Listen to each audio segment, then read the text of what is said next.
સુરત શહેરમાં તાપી નદીમાં દર વર્ષની જેમ આ વર્ષે પણ ફેબ્રુઆરી માસની શરૂઆત સાથે જ જળકુંભીનો ઉપદ્રવ જોવા મળી રહ્યો છે. વધતા તાપમાન અને ઋતુ સંધિના કારણે નદીમાં ફેલાતી વનસ્પતિ દૂર કરવા માટે સુરત મહાનગરપાલિકા દ્વારા યુદ્ધના ધોરણે કામગીરી હાથ ધરવામાં આવી છે. સામાન્ય રીતે શિયાળો પૂર્ણ થતાં અને ઉનાળાની શરૂઆત પહેલા એટલે કે ફેબ્રુઆરી માસમાં વાતાવરણમાં આવતા બદલાવને કારણે જળકુંભીનો ફેલાવો ઝડપથી વધતો હોય છે.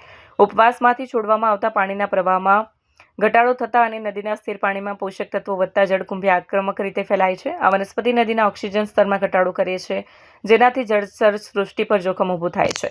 આ સફાઈ અભિયાન માત્ર ટૂંકા ગાળા માટે નહીં, પરંતુ આગામી ચોમાસાની શરૂઆત સુધી સતત ચાલુ રાખવામાં આવશે. આશરે જૂન સુધી આ મશીનો દ્વારા નદીના વિવિધ ભાગોમાંથી જળકુંભીના થર દૂર કરવામાં આવશે. ખાસ કરીને કોઝવે અને તેની આસપાસના વિસ્તારોમાં જ્યાં જળકુંભી વધુ જમા થાય છે, ત્યાં વિશેષ ધ્યાન આપવામાં આવી રહ્યું છે. તાપી નદી સુરતની જીવાદોરી છે. જળકુંભીના કારણે પાણીમાં દુર્ગંધ આવવાની સાથે મચ્છરોનો ઉપદ્રવ પણ વધતો હોય છે. પાલિકાની આ સમયસરની કામગીરીથી નદીનું પાણી સ્વચ્છ રહેશે અને રિવરફ્રન્ટની સુંદરતા પણ જળવાઈ રહેશે.